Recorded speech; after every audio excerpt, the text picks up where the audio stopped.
First, Reverend Middlebrook, always an honor to be with you and talk to you. I consider you a walking history book. Thank you, Doc. Listen, you make my mornings every morning. Well, thank so you. I'm delighted to be here. So let's talk a little bit about your life. Everybody knows you here present day, and we know about the work you do here in East Tennessee and in Knoxville. But what got us to the point of the Reverend Harold Middlebrook? Tell me about your childhood growing up. I grew up in Memphis, and Memphis was the cotton capital of the South. It was kind of the capital of West Tennessee, rural West Tennessee, Arkansas, North Mississippi, all of the farmers, cotton farmers. And Memphis was a segregated city, and it had two national honors. It was the quietest city in the nation, and it was the cleanest city in the nation. But it was one of the most segregated cities in the nation. As a boy, my grandparents and my mother always said to me, things are going to change, things are going to get better. My grandmother said to me at 5, you are somebody. She really said, boy. Nowadays we would say, Big Mama, you mean Roy or Troy, but she said, you're somebody. Your feet might be in the mud, but your head ought to be in the stars. And I heard the pastor of our church preaching about Moses and leading the children of Israel and the other judges of the nation of Israel. And it became embedded in me. Early on in life as a teenager, I was exposed to a man named Lieutenant George Lee. Lieutenant Lee was a staunch Republican. In fact, back in my day, most black folk were Republicans. And Lieutenant Lee was an advisor to Eisenhower and an advisor to Nixon. And he organized in Memphis civic clubs, and they were based on wards. And the 13th Ward Junior Civic Club, I became president. And they said that they were going to give a $50 reward to whoever registered the largest number of voters. Now, I was in the 10th grade, but every afternoon was spent trying to get people to register to vote. I won the $50 in the 10th grade. And so my grandfather used to sit at the table, the breakfast table, drinking his coffee with a little inducement. And, and he would say, God's going to straighten this mess out. God's going to straighten this mess out. Talking about segregation. Talking about segregation and talking about the way, in my town in Memphis back then, if there was an automobile accident between an African American, a Negro, as we were called then, and a white, you knew that they were different because the paper would say, an accident occurred with Mrs. So-and-so and whatever the black lady's name was, no title whatsoever. And you grew up with people saying you knew your place, but there was an urge within me that says this is not it, this is not it. And so, in the 10th grade, I'm working in voter registration, community organization in the 13th Ward. In the 12th grade, 1960, I'm president of the student council at Booker T. Washington. And I don't know how I ended up at Lemoyne College that morning. Because wasn't nothing there but college freshmen and sophomores. But I ended up there. I'm still asking how. And we ended up going to sit in at libraries. Everybody else went to jail. I went to juvenile. So they got out on Saturday afternoons. I couldn't get out till Monday. because the judge had to come. And then I left Memphis that June to go to Morehouse, and they were sitting in there. And so my freshman year, I became involved with Julian Bond and Herschel Sullivan and Lonnie King and Doris Smith and all of the, and we were sitting in at Rich's and Davidson's, and we invited Dr. King. He had just moved back to Atlanta. We invited Dr. King to come over and to talk to us about nonviolence. And somebody said to him as he was talking, "Doc, it's good to talk about it, but will you show us how to do it?" And we ended up going to Rich's and Davidson's, sitting in, and I ended up in jail with Dr. King and with the others. And so my early years were bent and spent. I had a pretty well-rounded early life, as far as I know. You know, like the rest of the kids, we rolled tires down the street and we played cowboys and Indians with a stick for a horse and a stick for a gun. But there was an urgency about my life that I really think came from genes that were handed down. My grandmother was a stalwart, say, you know, we're gonna fight this thing. When you say you're having these meetings with Dr. King, you're learning from him as a group. What are those interactions like for so many of us who only know Dr. King from film? And you know, we see the speeches and we hear talk. But what is it like as a young man listening to this other young man with all of these crazy revolutionary ideas?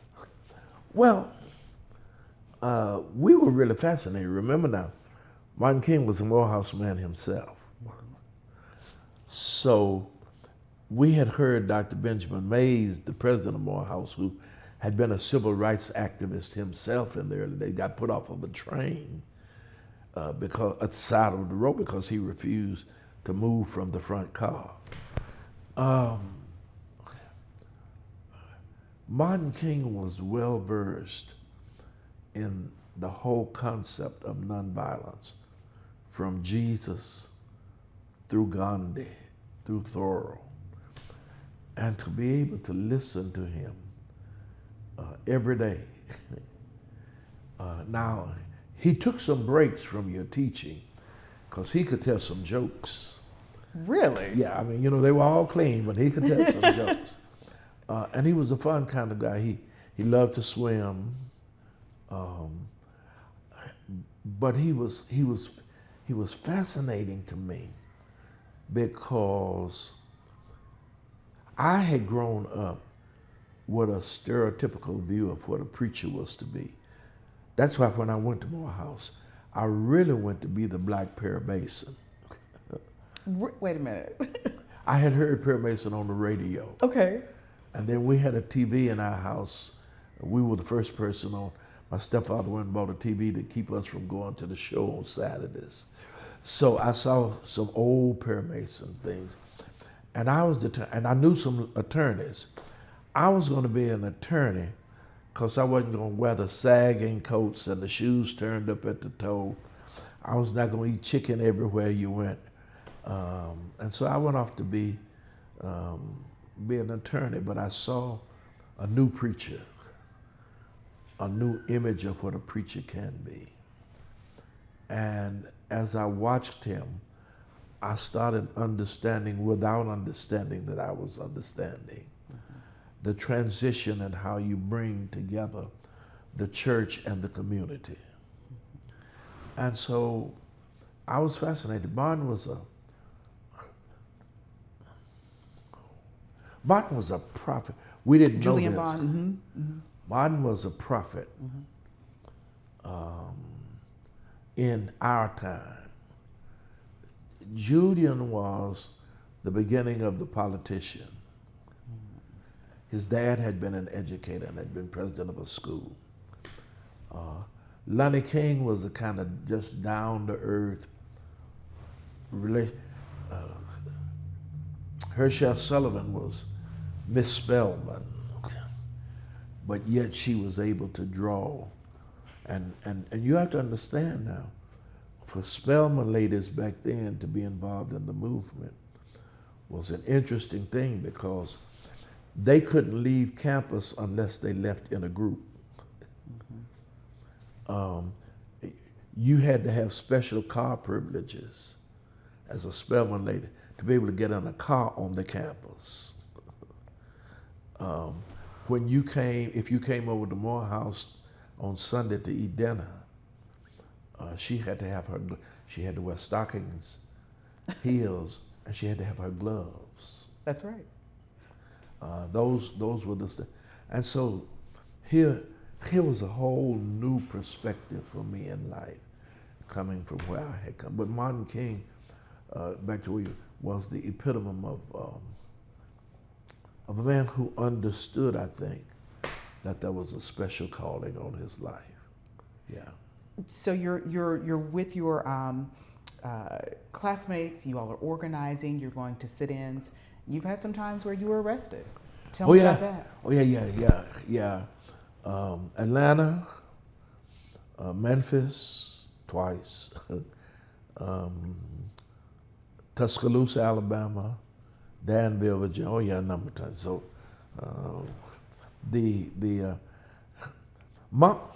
growing up, Mama said that you don't get arrested because that's a badge of negativity on your life.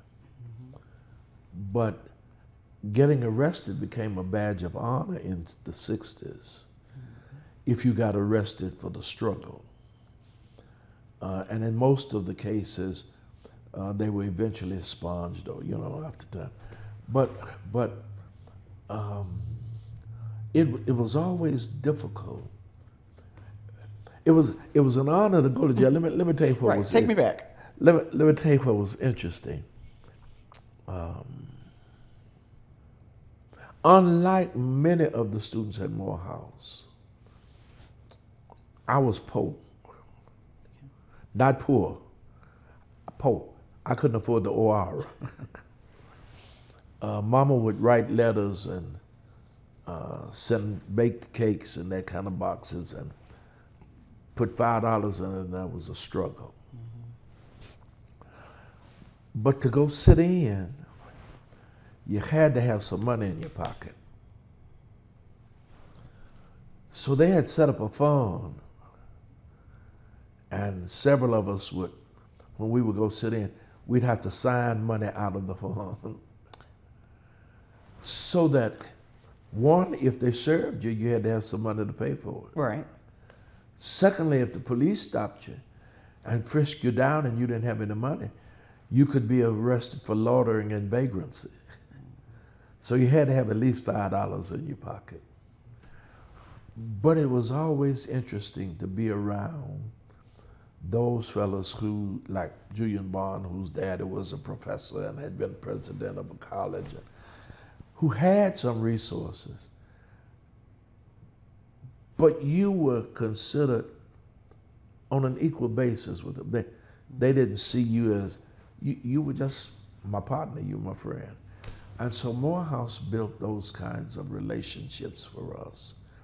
The Civil Rights Movement built those kinds of relationships there. Some friends in Alabama and around the country that I still converse with 50, 60 years later. During those arrests, were you ever hit or seen some of your friends hit? Oh yeah.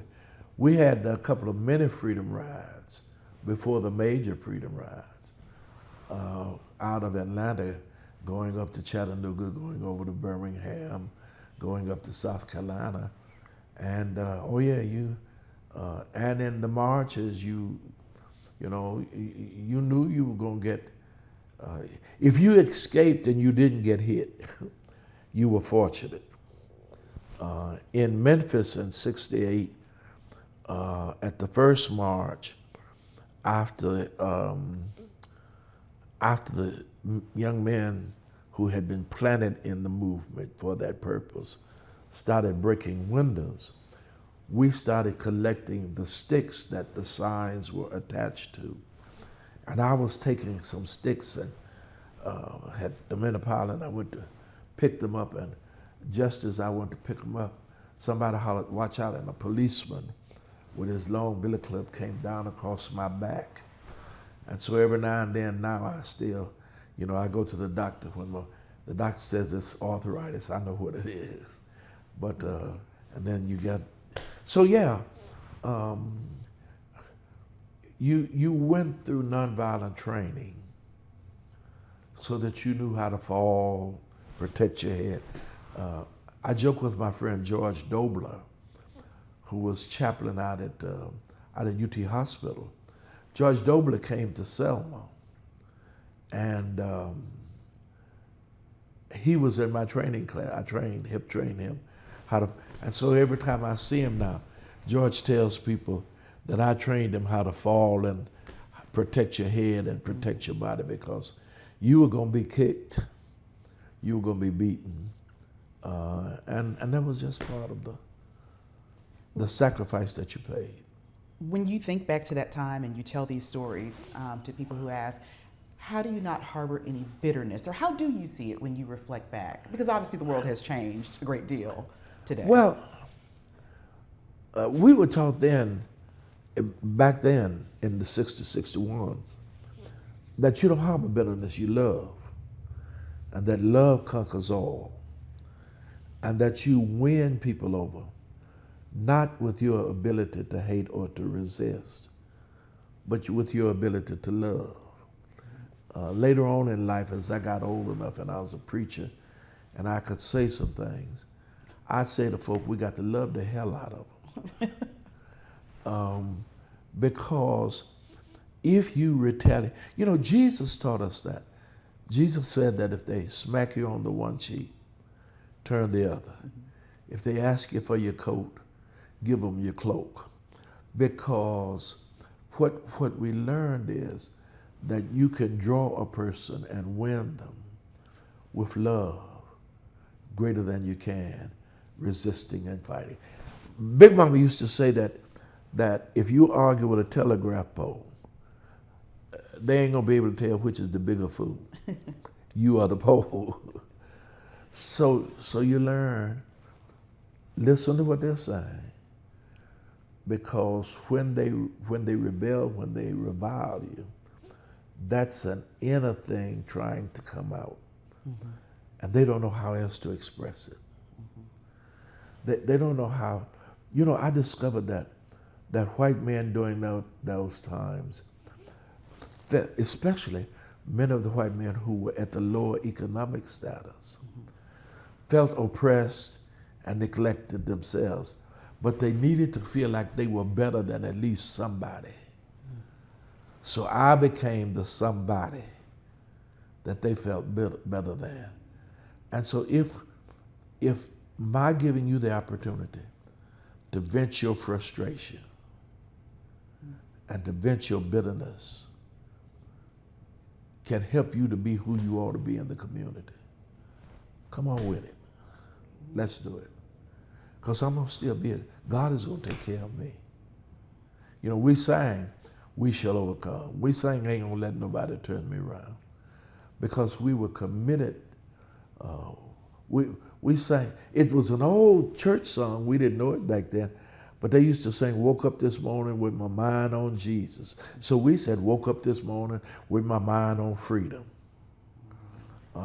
And deep down within, that was that love. And so, no, I have no business.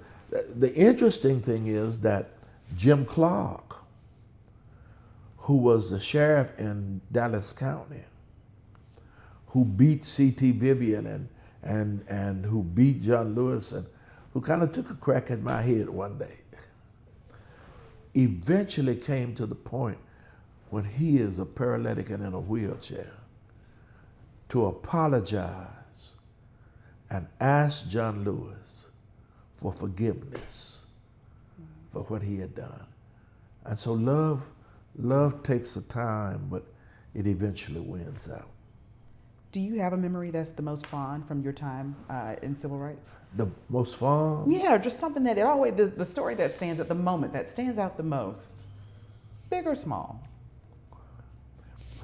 In Birmingham, we were marching down to the jail one Sunday to give encouragement to all the young people. You got to remember that in Birmingham in '63, they arrested children and put them out at the fairgrounds because the jails got too full, and and we were marching, and Bull Connors stopped the march, and Fred Shellsworth called everybody to kneel and let's have prayer. And so we were praying. And when the prayer ended and we got Fred, Bull Connors told the firemen to turn the water hoses on us. Well, we had seen the water hoses and felt them over at the parks and all when we were marching. It could knock bark off of a tree at 50 feet. And he told them to open the fire hoses. And we were bracing for the water. And no water came out. And he told them to turn the dogs loose. And the police were standing there looking at the fact that no water had come out of the hose when they opened it up. And they were crying and wouldn't turn the dogs loose. And that was the most memorable, because it said, we eventually marched on through. It said that as God had parted the Red Sea for the children of Israel, he parted it for us. I guess another memorable experience out of Birmingham was they bombed the motel, the A.G. Gaston Motel. And we went up the street because the crowds were gathering and people were all mad because they had bombed the motel where we were. And Dr. King was trying to quieten the crowd, and they bombed the church. And we left the church and went out to Inslee, Alabama, to Dr. King's brother's house, A.D. And we had just walked through the living room, and Naomi, A.D.'s wife, came through and closed the living room door, and we were in the den, and the whole front of the house went. And so we were in 3 bombings in one night. Yeah, those. 3 bombings in one night? 3. One night. Yeah. And none of that ever made you say, well, maybe this is too dangerous? No. Because if you died for a cause. Martin King said, any man who has not found a cause worth dying for has not found a reason to live. And, we were crazy, I guess. You look back over it now and you say, fools rush in where angels fear to tread. But I don't think we had the sense enough to be afraid. We really believed when we sang, we shall overcome, there was a verse that said, God is on our side. And we really believed that God was on our side. Plus, we really believed that Jesus died for a cause, that Gandhi died for a cause. And we had men dying in Vietnam for something that we didn't understand. When I was in high school, my senior year, not knowing what I'm gonna do, my folk ain't got no money. Okay. Because you Pope. Because we Pope. I applied for colleges, and I didn't know whether I was gonna go or not.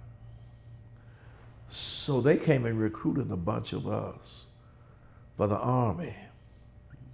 I took the shots and the test, and I was scheduled to be sworn into the U.S. Army on June 22nd. But I got a letter to say report to Morehouse on June 12th for a special program.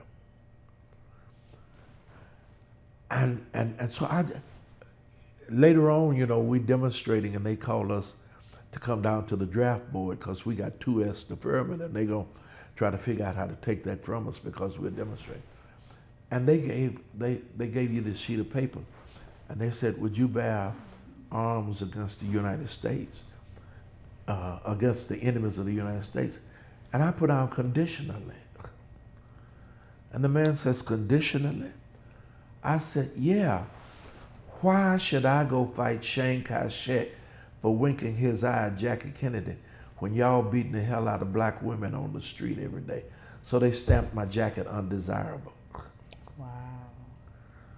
And so in my life, in my mind, there's a purpose that God has for my life. I believed that at 17 and 18. And I believe that at almost 80 now. At almost 80, you haven't slowed down. And now you're here in East Tennessee. You know, you've been born in Memphis, you've worked in Alabama, you've gone all these different places.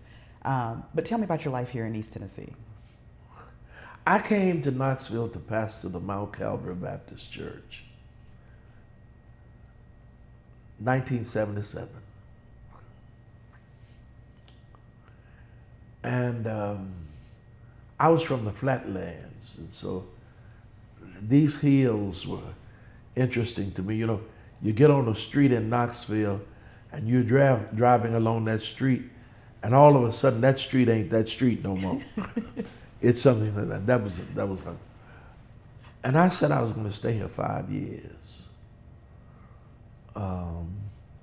Again, God has a plan. And God has a sense of humor. When you say to God, "No, I'm not going to do that," God says, "Oh yeah, I got a way to help you to come around to my point of view." And so I said I was going to stay here 5 years. I've been here 45. Knoxville was interesting. When I was leaving West Tennessee to come here, there was a lady at the seminary that I had attended at Memphis Theological Seminary. And she was from Knoxville. She was Presbyterian and studying to be a minister.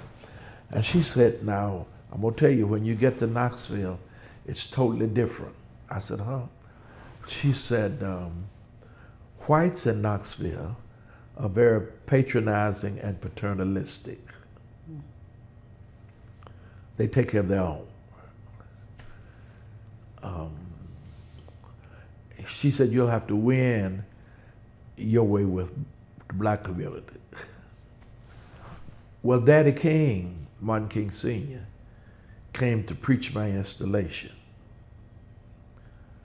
So a lot of the stuff that I probably should have had to go through, I didn't, because people accepted me.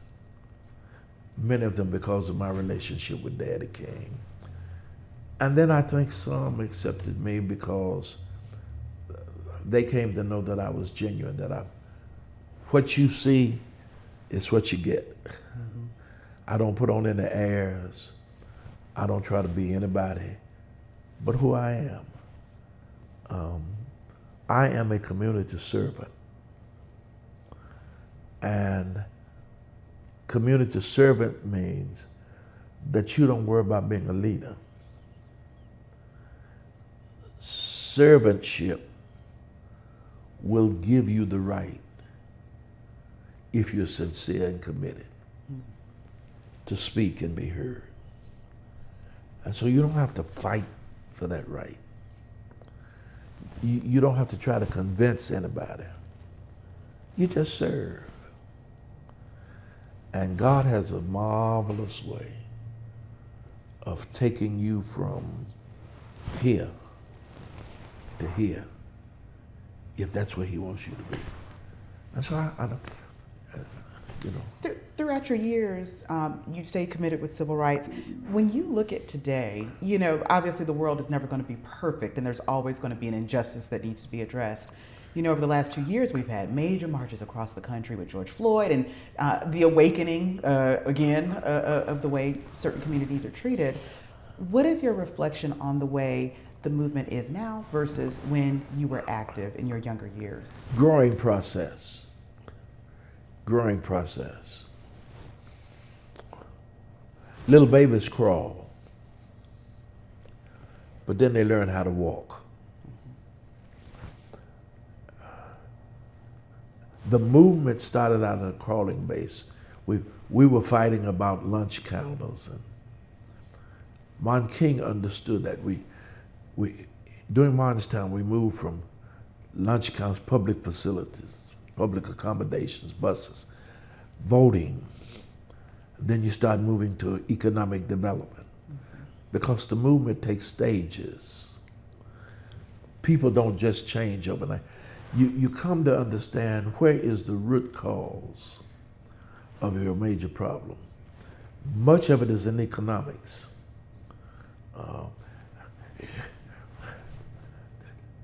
The folks at the top level at the major corporations didn't get concerned about us fighting for a lunch counter, because they wasn't coming to the lunch counter anyhow. They were going to the country club. When we start fighting about public transportation, buses, they didn't worry about that, because they had chauffeur-driven limousines. When we start talking about voter registration, they said, fine, voter education, fine.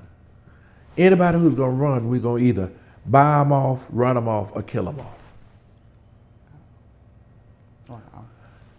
And so we started looking at, here is the economic base. The folk who control 95% of the wealth are satisfied because they see all of the other 5% fighting each other for the crumbs that are left. The movement is moving from stage to stage because we see where the power is. And you can't give people a taste of the good life and then tell them, now that's enough of it. And so in this nation, people are not only fighting for equality, but they're fighting for equity.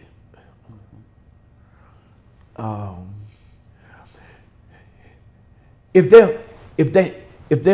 they got a baseball field and you got a big fence around it, and there's some little holes, the tall man can peep through it. But you got to put a stool out there so that the short man can see it also. Because if the short man sees the tall man seeing it, he wants to see it too. Where we are now is we've lost our minds. We've lost our sense of morality in this country. We're wanting to go back. But back to what?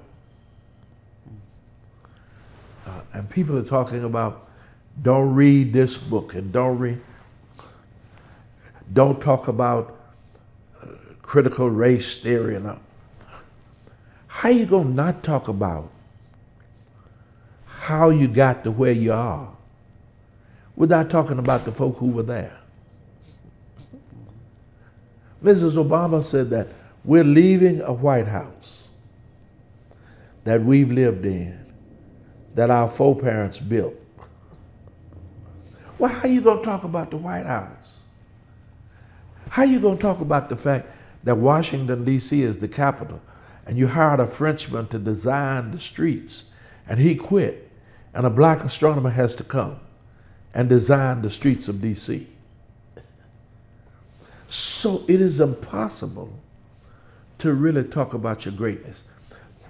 Back 30 years ago, I was making speeches saying that if America is going to rise, we're going to rise together. What's we're going to say? You can't keep me in the ditch and keep your foot on my neck and you be great. Because if you rise, I'm going to rise. I'm going to come out of the ditch also.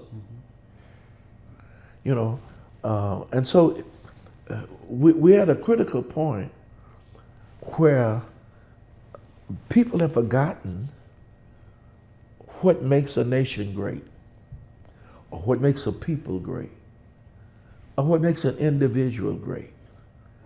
You've got to study your history. For if you don't know where you've been, you can't appreciate where you are, and you have no sense of where you're going.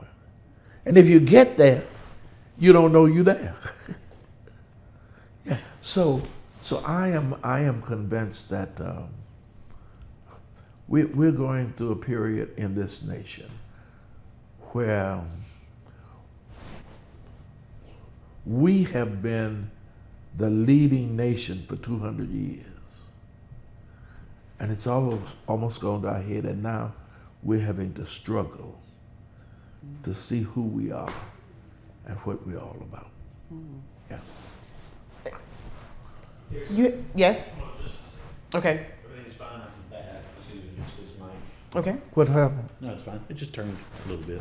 Oh, I'm sorry. You got a little bit of spirit. I told you. And we're going. I'm sorry. We're going to do the wrap now, Tom. No, you're I fine. need I to think sit. we have I think 30. I'm going to go ahead and kind of wrap him up. Do you want me to keep going a little more? A little pad or? We can do a little bit more about experience here in Knoxville, what that was, what kind of came. Question, sir. Whenever you did your where did you do your training? Was it at the Highland? Huh? Where did you do your nonviolence training? Was it at the Highland? No, I did my Highland. Or you I've here been in to Knoxville? Highland.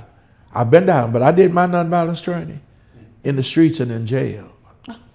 Okay. Okay. Okay. Gotcha. Yeah, because that was just, Okay. right at that time. But I got you. Maybe a couple more ties here. And Okay.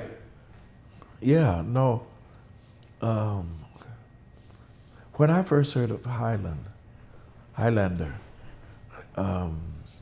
it was the communist camp. Some of our training on how to do certain stuff, we had workshops at Dorchester, Georgia, and at Frogmore, South Carolina. But much of my nonviolent training was inherent and at the feet of Martin and at the feet of the struggle doing it. Yeah. So once you came to Knoxville, you pastored First Church. What was your civil rights involvement in Knoxville, especially in the early days? We know you have a long history with the MLK Commission, but in the 70s, what were you doing? Well, I came here in '77 because Daddy King came to do my installation, and it was at the same time that James Earl Ray had escaped. The mayor at that time asked me to serve on the Yellow Ribbon campaign when the hostages were held in Iran. I was involved in that. I was around the CAC programs, and we had a couple of groups over the years of clergy, black and white, who met, who talked, who worked together to try to resolve some issues. I was involved, the late Reverend W.C. Parker and others, through KICMA in calling on our people to show up for school board meetings and to make changes.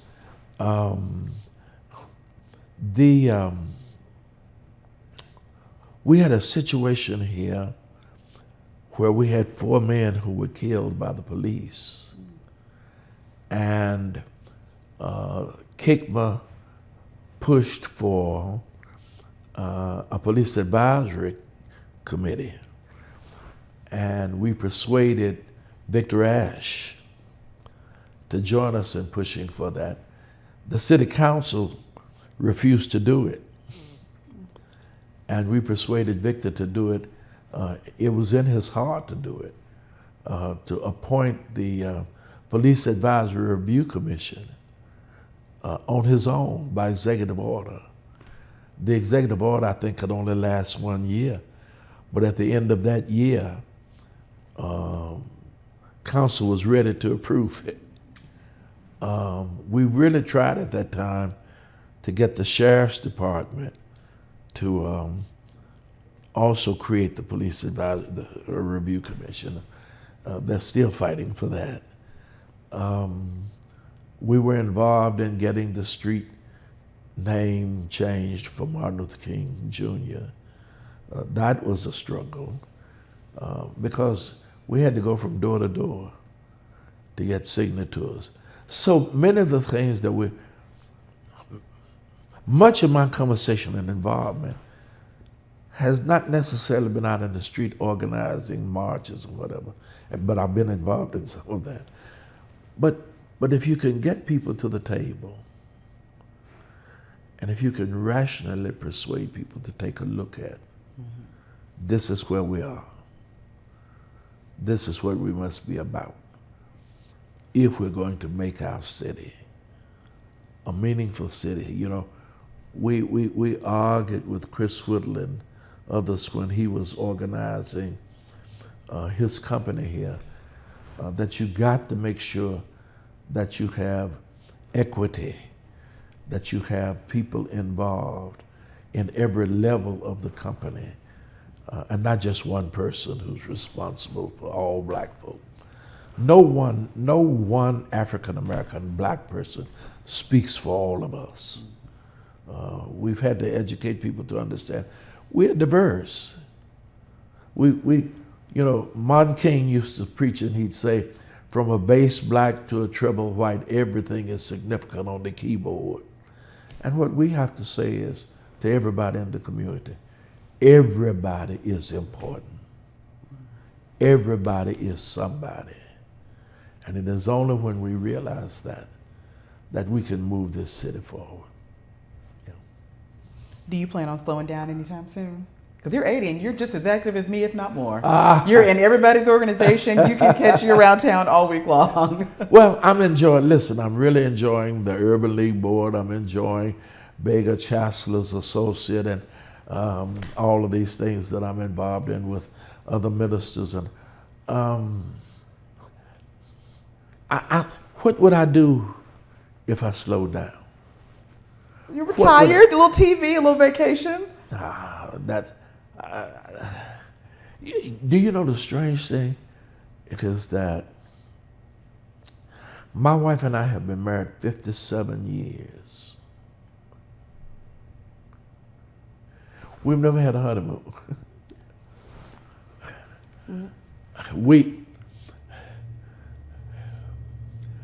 Our honeymoon and our vacation was going to conventions for the church, or me going somewhere to preach a revival. And so now the children are all gone, and we sit there looking at TV some, and I start falling off to sleep. And so my makeup, my mindset is there has to be some involvement for good. I enjoyed when I was in leadership Knoxville, making sure that I could go around to help feed the hungry, the mobile wheels, or to ring the bell at Christmas time, you know, to say to somebody, give, to work during moderator of our association, to work to make sure that causes and people were, that's my life. My life is about people and about causes. And somebody said once, I remember, slow down, you need to rest. And I remember saying to them that there's going to come a time when a mortuary is going to get me. And they're going to put me in a casket. And I'm going to have plenty of time for resting. Because I want somebody to say, may the work I've done speak for me. Did you feed the hungry? Did you try to clothe the naked? did you give the very best of your service?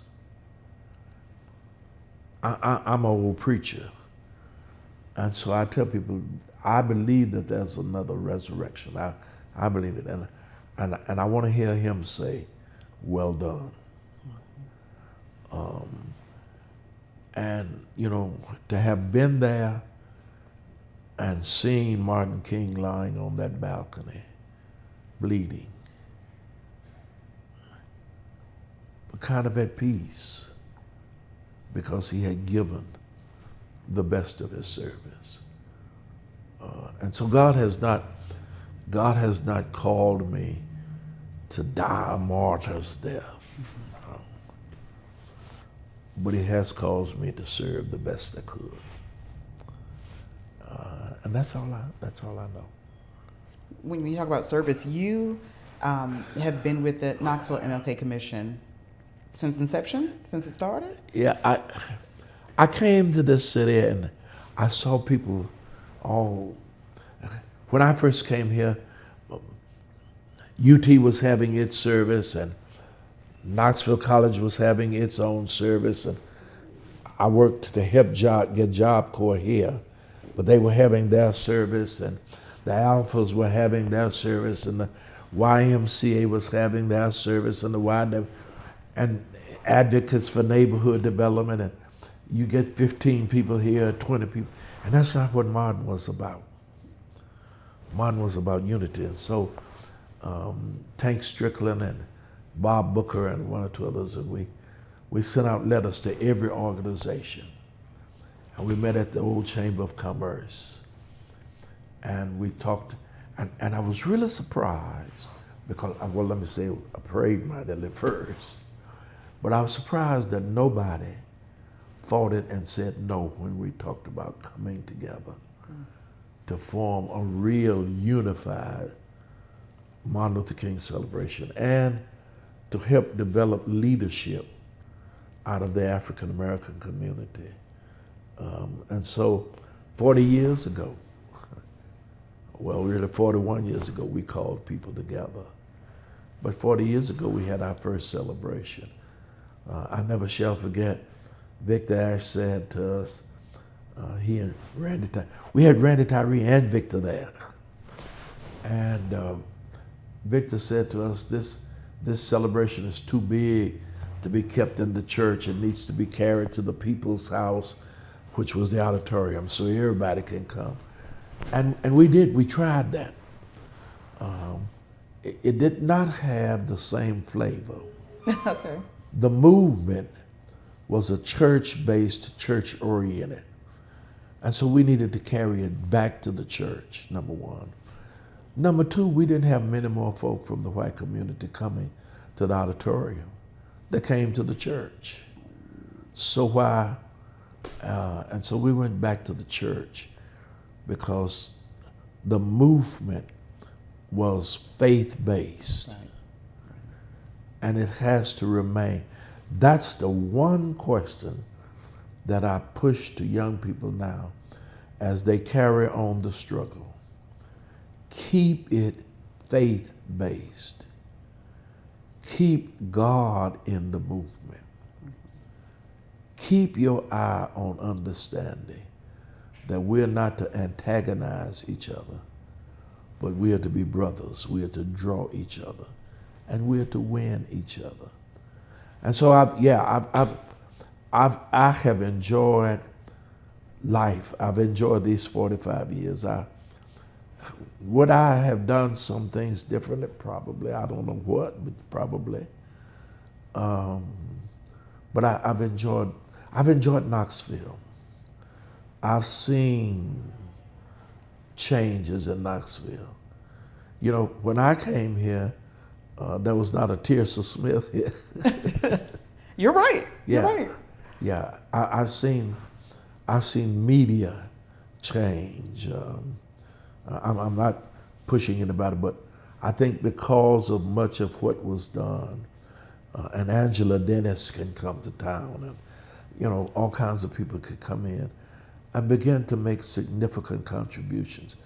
That God has given me a couple of daughters who are involved in the movement and in city government and all. And so I'm seeing the change. I'm seeing the change. And you sit back and you look and you say, it's taken a while, but it's here. And things that come slowly last. Things that are fad and rush in, they don't last. Mm-hmm. Yeah. You're right. Yeah. But if you build it, it'll stay. It'll stand.